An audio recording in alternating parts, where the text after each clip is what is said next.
काय मानसिकता होती, कसा त्रास तुम्हाला सगळ्याचा झाला, तुमच्यावर आरोप झाले, काय सांगाल? आज पहिल्यांदा 21 महिन्यानंतर मी नागपूरला येत आहे आणि इथे आल्यानंतर आमचे विदर्भातील सर्व सहकारी, नागपूर जिल्ह्यातील आमचे सर्व सहकारी, मतदारसंघातील सर्व सहकारी यांची आज प्रत्यक्ष डोळ्यांनी मला त्यांना पाहता आलं, काहींशी संवाद साधता आला, याचा मला अतिशय आनंद आहे. कारण की या सर्व सहकाऱ्यांना मी आतापर्यंत त्यांच्याशी भेटू शकत नव्हतो किंवा त्यांच्याशी बोलू शकत नव्हतो, पण आज सगळ्यांना आमचे विदर्भ नागपूर जिल्हा मतदारसंघ ते सर्व जे आले तिथे अतिशय आनंद होत आहे सर्वांना भेटून, सर्वांचे चेहरे पाहून. आणि आपल्याला कल्पना आहे की मला खोट्या आरोपाखाली माझ्यावर गुन्हा दाखल करण्यात आला, खोट्या आरोपाखाली मला अटक करण्यात आली. पण न्यायदेवतेवर माझा विश्वास आहे, आमचा सर्वांचा न्यायदेवतेवर विश्वास आहे. शेवटी न्यायदेवतेने न्याय दिला, त्याच्यामुळे मी बाहेर येऊ शकलो. पण न्यायदेवतेने म्हणजे हायकोर्ट आहे किंवा सुप्रीम कोर्ट यांनी त्यांच्या जजमेंटमध्ये जे निरीक्षण केलं आहे, जे ऑब्झर्वेशन केलेलं आहे, त्यामध्ये त्यांनी म्हटलेलं आहे की जे माझ्यावर आरोप झालेत, अनिल देशमुखांवर जे आरोप झाले ते तथ्यहीन आहे. ऐकीव माहितीच्या आधारे माझ्यावर आरोप करून मला तुरुंगात टाकण्यात आलं. कोणताही पुरावा नाही असं सुद्धा निरीक्षणामध्ये सांगण्यात आलं.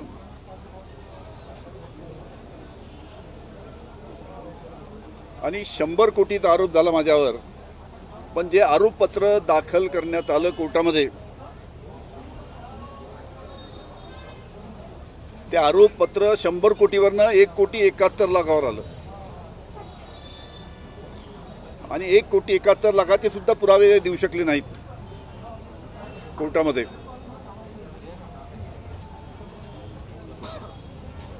आणि सर्वात महत्त्वाची गोष्ट म्हणजे सुरुवातीला ज्या परमवीर सिंगनी माझ्यावर आरोप केले, त्याला परमवीर सिंगला जेव्हा ते मुंबईचे माजी कमिशनर होते, पोलीस कमिशनर, त्यांना जेव्हा चांदीवाल आयोगासमोर साक्षीसाठी बोलवण्यात आलं, तर ज्यांनी माझ्यावर 100 कोटीचा आरोप केला होता परमवीर सिंग यांनी, त्यांनी चांदीवाल आयोगासमोर येण्याचं त्यांनी टाळलं. असं आहे की एखादा माणूस, एखाद्या व्यक्तीने जर कोणावर आरोप केले तर तो स्वतः जाऊन कोर्टामध्ये सांगतो की हो मी आरोप केले, हे पुरावे आहेत. पण त्याला 5-6 समन्स पाठवण्यात आले, पण तरी पण ते न्यायालयासमोर आले नाही. 5 महिने ते फरार होते. मला एक सांगा, जो 100 कोटीचा आरोप करतो तो व्यक्ती जेव्हा फरार होतो, न्यायालयासमोर आपला आरोप केले त्याचा पुरावा देत नाही, माहिती सांगत नाही. त्यांनी चांदीवाल आयोगासमोर परमवीरनी सांगितलं की मी अनिल देशमुखांवर जे आरोप केलेले आहेत ते ऐकीव माहितीच्या आधारावर केलेले आहेत आणि त्याच्यासाठी माझ्याकडे कोणतेही पुरावे नाही, असं ॲफिडेव्हिट परमवीर सिंग यांनी, ज्यांनी माझ्यावर 100 कोटीचा आरोप केला, त्या परमवीर सिंगनी स्वतः चांदीवाल कमिशनच्या कोर्टामध्ये ॲफिडेव्हिट देऊन की मी अनिल देशमुख आरोप केले, त्यामध्ये काही मी ऐकीव माहितीच्या आधारे आरोप केले आणि माझ्याकडे त्याच्याबद्दल काही पुरावे नाही. त्याच्यानंतर जो दुसरा आरोपी होता सचिन वझे फौजदार, याच्याबद्दल कोर्टाने जे निरीक्षण दिलेलं हायकोर्टाच्या निरीक्षणामध्ये त्यांनी सांगितलं की सचिन वझे यांनी जे अनिल देशमुखांवर आरोप केलेले आहेत, पहिले तर सचिन वझे, कोर्टाने सांगितलं की पहिले तर सचिन वझे हा गुन्हेगारी प्रवृत्तीचा व्यक्ती आहे. त्याच्यावर 2 खुनाच्या गुन्ह्यामध्ये त्याला अटक करण्यात आलेली आहे. पहिला खून 2004 मध्ये त्याच्यासाठी त्याला अटक करण्यात आली होती. दुसरा खून 2020 मध्ये केला, त्याच्यासाठी त्याला अटक करण्यात आली होती. अशा 2 खुन्याच्या गुन्ह्यामध्ये ज्याला अटक करण्यात आलेली आहे असा सचिन वझे, ज्याला राज्य शासनाने 16 वर्ष निलंबित केलं होतं, त्याच्यामुळे कोर्टाने म्हटलं आहे की सचिन वझेसारख्या गुन्हेगारी प्रवृत्तीच्या इसमाच्या बयानावर विश्वास ठेवता येणार नाही. सचिन वझेची कोणती क्रेडिबिलिटी नाही, त्याची कोणती विश्वासार्हता नाही आहे. अनेक प्रकारच्या गुन्ह्यामध्ये सचिन वझे आरोपी आहे. त्याच्यामुळे अशा व्यक्तीच्या बयानावर आपल्याला विश्वास ठेवता येणार नाही असं निरीक्षण कोर्टाने दिलं. म्हणजे पहिले माझ्यावर जेव्हा आरोप केला परमवीर सिंग, त्यांनी ॲफिडेव्हिट दिलं कोर्टात, आणि सचिन वझेच्या बाबतीत, त्याच्या क्रेडिबिलिटीच्या बाबतीत, त्याची विश्वासार्हतेच्या बाबतीत हायकोर्टाने सतत आपल्या निकालामध्ये त्याच्याबद्दल ऑब्झर्वेशन आपले नमूद केलेले आहे. त्याच्यामुळे या दोघांनी जे आरोप केलेत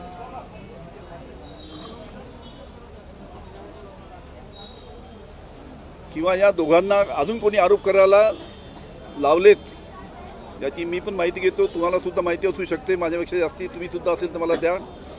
छळ झाला तुमचा, या संदर्भात काय सांगाल तुम्ही? तुम्ही जेलमध्ये जेव्हा होता तेव्हा तुमचा छळ झाला का? आणि 14 महिने खोट्या आरोपाच्या वर मला 14 महिने तुरुंगात दाबून ठेवण्यात आलं. हां, माझ्यावर जर खरोखरच मी काही गुन्हा केला असता आणि मला 14 महिने जेलमध्ये जावं लागलं असतं, मला काही वाटलं नसतं, दुःख नसतं झालं. पण खोट्या आरोपावर मला 14 महिने जेलमध्ये काढावं लागले. यांनी जेलमध्ये दाबून ठेवलं आणि मला ज्या जेलमध्ये ठेवण्यात आलं होतं, ऑर्थर रोड जेल, त्या जेलमध्ये ज्या बिल्डिंगमध्ये मला ठेवण्यात आलं होतं, त्या बिल्डिंगमध्ये आपल्याला माहीत आहे की मुंबईवर जो 2008 मध्ये आतंकवादी हल्ला झाला होता, कसाबनी केला होता, त्या कसाबला, जो आतंकवादी कसाबला ज्या बिल्डिंगमध्ये बंदिस्त करून ठेवलं होतं, त्या बिल्डिंगमध्ये मला 14 महिने दाबून ठेवण्यात आलं. या 21 महिन्यामध्ये ज्या पद्धतीने माझा छळ झाला,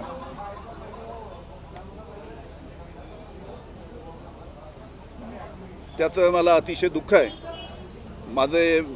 माझा सर्व परिवार यांना अतिशय त्रास झाला. आमचे सर्व सहकारी जे आहेत त्यांना त्रास झाला. जवळजवळ माझ्यावर 230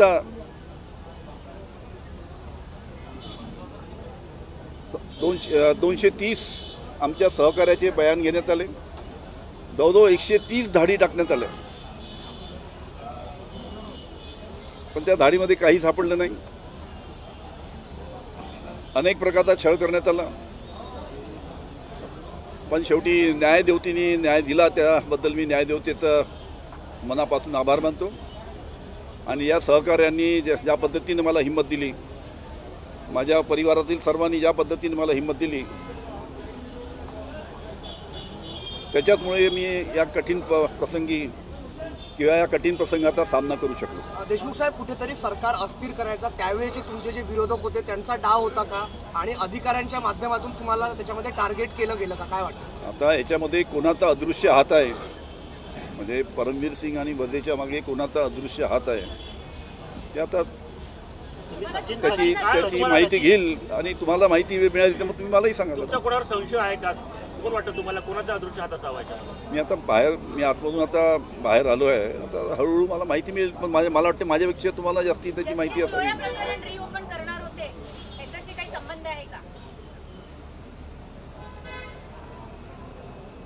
अजून काही सचिन साहेब, तुम्ही आता परत आला आहात, पुन्हा तुमच्या मतदारसंघामध्ये सक्रिय होणार का? कारण कामं तुमच्या मतदारसंघातील थांबले होते, कार्यकर्ते वाट बघत होते. असं आहे की साहजिकच माझ्या मतदारसंघाच्या लोकांनी माझ्यावर विश्वास टाकून मला आमदार म्हणून निवडून दिलं. पण या 21 महिन्याच्या काळामध्ये मी नागपूरलाच येऊ शकलो नाही, तर मतदारसंघामध्ये जायचा प्रश्नच येत नव्हता. पण या 21 महिन्याच्या काळामध्ये माझा मुलगा सलील आणि आमचे सर्व सहकारी मतदारसंघातले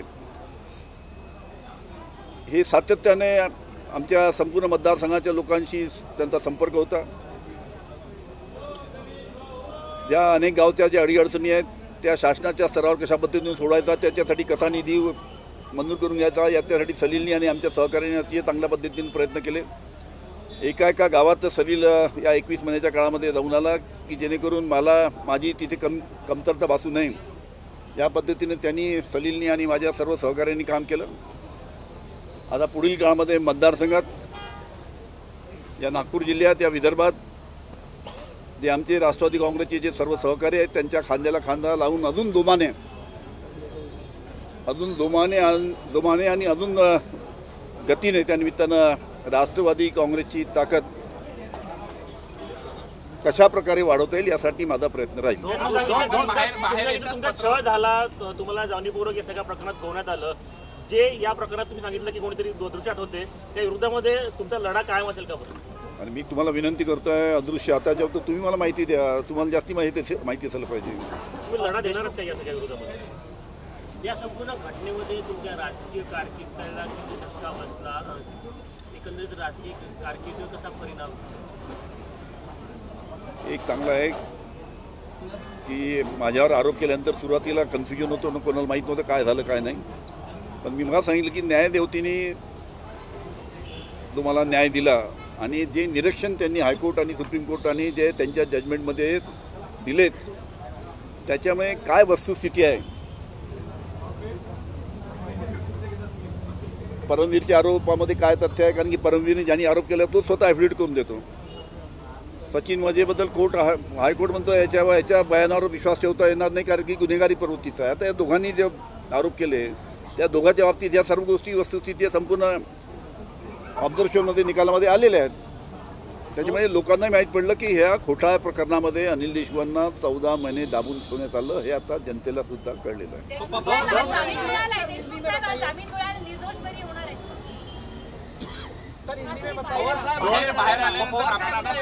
पत्रव्यवहार सुरू केलाय, जनतेच्या प्रश्नाला जरूर पत्रव्यवहार करतात, पुढची भूमिका काय असणार आहे? मला अतिशय दुःख आहे की आज आमचा शेतकरी अतिशय अडचणीत आहे.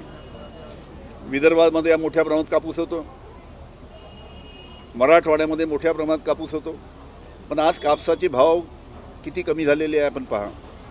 आज 7,800 7,700च्या भावाने कापूस विकला जात आहे. तेवढ्यात आमचा शेतकऱ्यांचा तेवढा लागत आहे तेवढी त्यांची. पहिले शेतकरी अडचणीत आहे आणि अशा या परिस्थितीमध्ये सरकारने कापसाचे भाव वाढले पाहिजेत. शेतकऱ्यांना कापसाचे भाव वाढवून चांगल्या पद्धतीने मदत झाली पाहिजे, यासाठी धोरण आणि निर्णय त्यांनी घेतला पाहिजे. मधल्या काळामध्ये मोठ्या प्रमाणात कापसाच्या गाठीची आयात करण्यात आली. 16 लाख गाठी ऑस्ट्रेलियातनं आणण्यात आल्या. त्याच्यामुळे कापसाचे भाव पडलेत. असं आहे की दोन गोष्टी आहे, जोपर्यंत शासन कापसाची निर्यात मोठ्या प्रमाणात करणार नाही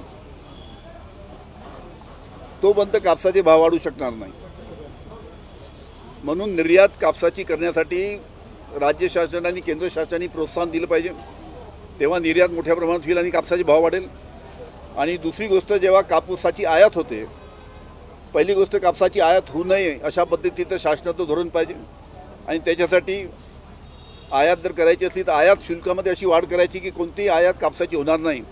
या दोन गोष्टी जर शासनाने जर केल्या, केंद्र शासन आणि राज्य शासनाने जर केल्या, तर आमच्या शेतकऱ्यांना कापसाच्या बाबतीत चांगला भाव मिळू शकेल आणि ते आज अतिशय गरजेचं आहे, अतिशय अडचणीत आहे. तुम्हाला माहिती आहे, मी मधल्या काळामध्ये डिस्ट्रिक्ट सेंट्रल कोऑपरेटिव्ह बँकेने नागपूरच्या डिस्ट्रिक्ट सेंट्रल कोऑपरेटिव्ह बँकेने मागच्या काही दिवसामध्ये ज्या शेतकऱ्यांनी कर्ज घेतलं होतं, पण आर्थिक अडचणीमुळे जे शेतकरी कर्ज फेडू शकले नाही अशा शेतकऱ्यांची शेती लिलावात काढली.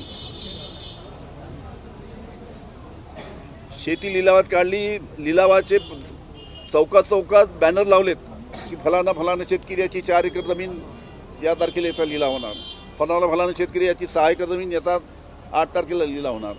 अशा पद्धतीनं चौकात बॅनर पोस्टर लावून शेतकऱ्यांचे नाव आणि कोणत्या शेतकऱ्यांची जमिनीचा लिलाव होणार आहे असे चौकात चौकात त्यांनी लावून DCC बँकेने अशा पद्धतीनं आमचे जे शेतकरी आहे त्यांच्यावर अशा पद्धतीची जे अन्यायपूर्वक अशी भूमिका घेतली ही अतिशय चुकीची आहे. असं आहे, केंद्र शासन राज्य शासन मोठ्या मोठ्या उद्योगपतीचे लाखो कोटीचे कर्ज माफ करते, पण अतिवृष्टीमुळे ज्या पद्धतीने शेतकऱ्याचं नुकसान झालं म्हणून ते कर्जाची परतफेड करू शकत नसेल तर त्यांची शेती अशा पद्धतीनं जाहीर लिलाव करून त्यांच्या शेतीचा जाहीर लिलाव करणं आणि त्यांच्या बाबतीत चौकात चौकात फलक लावणं हे अतिशय चुकीचं आहे. आणि त्या बाबतीत मी माननीय आपल्या महाराष्ट्राचे उपमुख्यमंत्री आणि नागपूर जिल्ह्याचे पालकमंत्री यांनासुद्धा पत्र लिहून हे सांगितलं आहे की हे जे आपण जे चालू आहे नागपूर जिल्ह्यात हे त्वरित आपण थांबावं. त्याचबरोबर मधल्या काळामध्ये अतिवृष्टी झाली तर या नागपूर जिल्ह्यामध्ये संत्र्याच्या बाबतीतसुद्धा मोठं नुकसान झालं.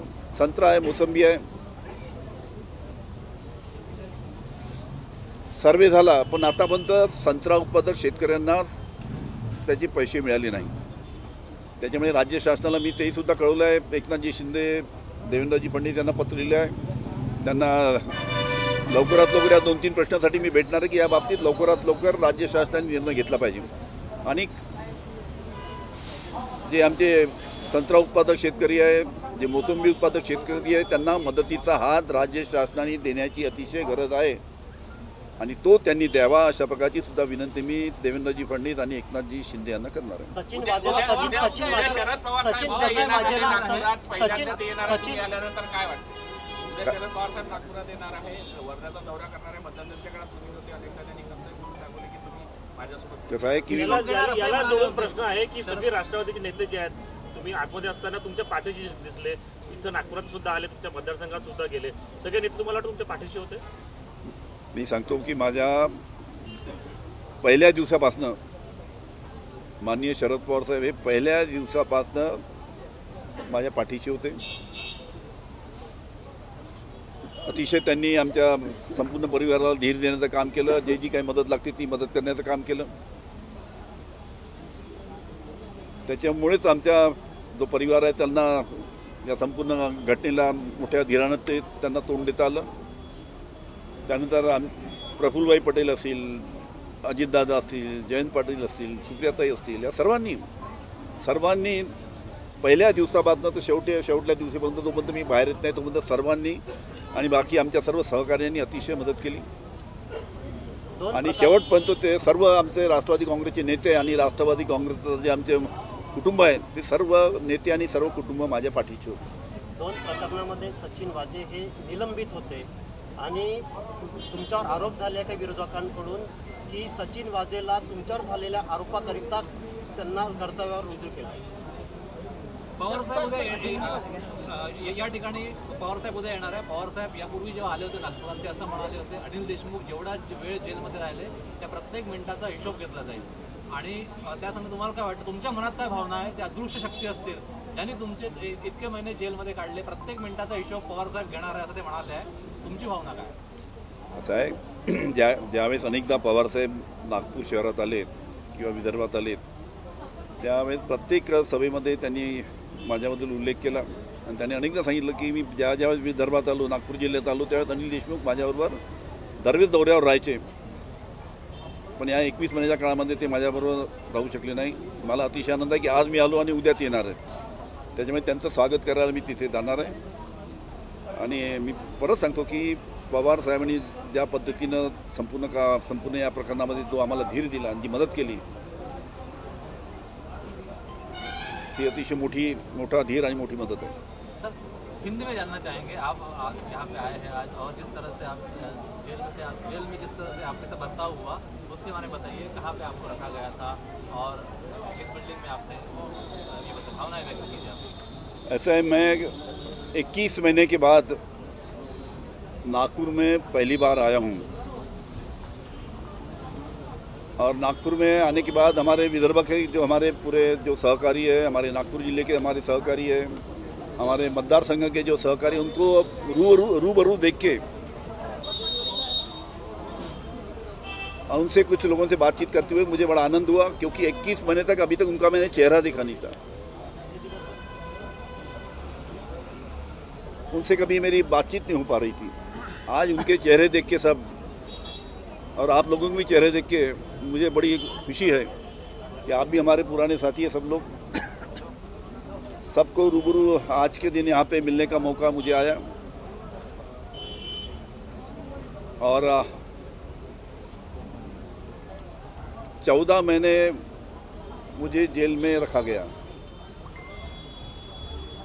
मुझे झूठे इल्ज़ाम में, मेरे ऊपर झूठे आरोप करके मेरे ऊपर मुकदमा दायर किया गया, मुझे जेल में डाला गया। जो परमवीर सिंह, जो मुंबई के माजी पुलिस कमिश्नर थे, आपको पता है जब मुंबई में जब एंटीलिया बिल्डिंग के सामने, मुकेश अंबानी जी के बिल्डिंग के सामने जब बॉम्ब रखा गया था और उसके बाद मनसूख हिरेन का मर्डर हुआ, उसके बाद में इतनी बड़ी घटना हुई और वहाँ के पुलिस कमिश्नर ये शासन से कुछ छुपा रहे थे, ऐसा जब हमारे ख्याल में आया तो परमवीर सिंह का तबादला मैंने एक बहुत ही छोटी पोस्ट पे मैंने किया और उसको सस्पेंड किया। उसी प्रकार सचिन वजह, इसका भी उसमें बड़ा हाथ था, उसको भी मैंने सस्पेंड किया और शासकीय नौकरी से उसको निकाल डाला। मतलब परमवीर सिंह को उसकी ट्रांसफर एक छोटी जगह बाजे एक साइड पोस्ट पे किया और उसको सस्पेंड किया उसके वजह से, और सचिन वजह को सरकारी नौकरी से निकाल दिया उसके वजह से। दोनों इकट्ठा है और दोनों इकट्ठा आके मेरे ऊपर जो आरोप किए, वो आरोप करते टाइम कौन से अदृश्य हाथ का उनको मदद थी, इनकी उसकी जानकारी अभी मुझे धीरे धीरे मिलेगी। लेकिन न्याय देवता के ऊपर मेरा विश्वास है। न्याय देवता ने मुझे न्याय दिया।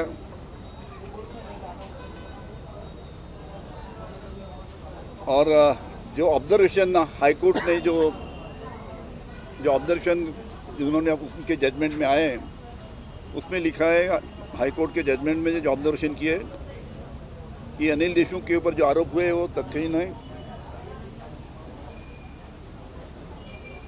हियर से के ऊपर, एक्यू माहिती के ऊपर ये आरोप किए गए, कोई सबूत नहीं है। 100 करोड़ का आरोप मेरे ऊपर परमवीर सिंह ने किया, लेकिन जब चार्जशीट दाखिल हुई कोर्ट में तो 100 करोड़ से वो आरोप मेरे ऊपर 1,71,00,000 के आए और उसके भी कोई सबूत नहीं था। दूसरा व्यक्ति जो सचिन वजह, एक फौजदार था, उसको मैंने सरकारी नौकरी से निकाला करके उसने भी मेरे ऊपर जो आरोप किए, उसके बारे में हाईकोर्ट ने जो ऑब्जर्वेशन किए है, हाईकोर्ट ने बोला है कि सचिन वजह एक क्रिमिनल बैकग्राउंड का अधिकारी है। 2 खून के जुर्म में उसको अभी तक अटक की गई है।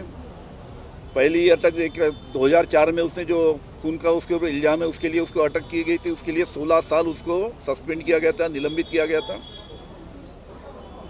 और दोबारा अभी 2020 में जो मनसूख हिरेन का जो मर्डर हुआ है मुंबई में,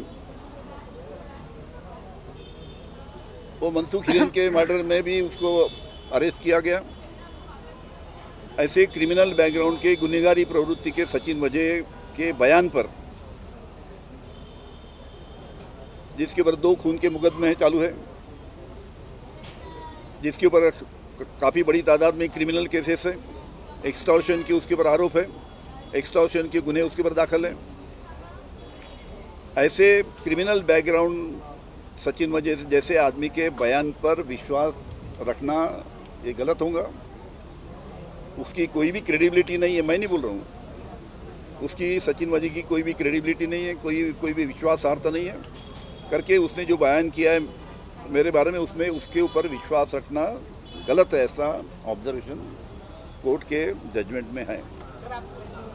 देशमुख साहब थोड़ी देर पहले आपने कहा था कि आपको कैसा रखा गया था कोर्ट में या जेल के भीतर में, किस तरीके का बर्ताव था? मुझे 14 महीने या ये पूरे 21 महीने में जो प्रकार से मेरे को टॉर्चर किया गया, मेरा छळ किया गया, 21 महीने मुझे टॉर्चर किया गया, मेरे परिवार के लोगों को टॉर्चर किया गया।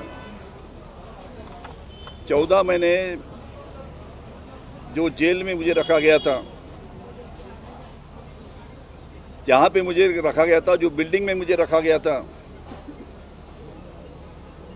वहाँ पे आप सभी को पता है कि पाकिस्तान का आतंकवादी कसाब, जिसने 2008 में मुंबई में आतंकवादी हमला किया था, ऐसे कसाब को जो बिल्डिंग में रखा गया था वही बिल्डिंग में मुझे वहाँ पे रखा गया था। जहाँ पे मुझे रखा गया तो बिल्डिंग जो है वो पूरी 3 इंच लोहे के चद्दर से पूरी ढकी हुई है। मुझे ये समझो बिल्डिंग है तो ये पूरी लोहे के 3 इंच लोहे के और चद्दर से पूरी ढकी हुई है। ऐसे जहाँ पे कसाब को रखा गया था ऐसे जगह ऐसे वही बिल्डिंग में मुझे रखा गया था। और न्याय देवता ने न्याय दिया करके आज मैं बाहर हूँ। इसके बारे में मुझे बड़ी खुशी है। आज सब हमारे विदर्भा के, नागपुर के सब लोग यहाँ मिलने आए। धन्यवाद। सर, कारागृहात तुमच्याकडनं कोणाचं नाव वधवून घेण्याचा प्रयत्न झाला का? चला, धन्यवाद।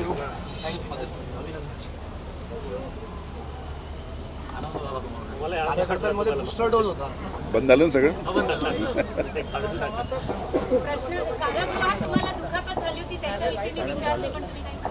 आता हळूहळू सांगतो का? 17 तारखेला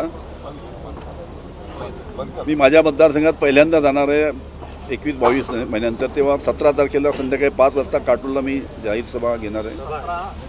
ही परवा 17 फेब्रुवारी शुक्रवार 5 वाजता मी जाहीर सभा घेणार आहे। तिथे आमच्या लोकांना भेटणार आहे। आमच्या लोकांना काही माहीत नाही काय झालं काय नाही, सर्व गोष्टी जसं तुम्हाला सांगितलं तसं जाहीर सभेमध्ये सुद्धा आमच्या सर्व सहकार्यांना सांगू। तिथे 17 तारखेला 5 वाजता काटोलला पॉम्पलेट पण काढले,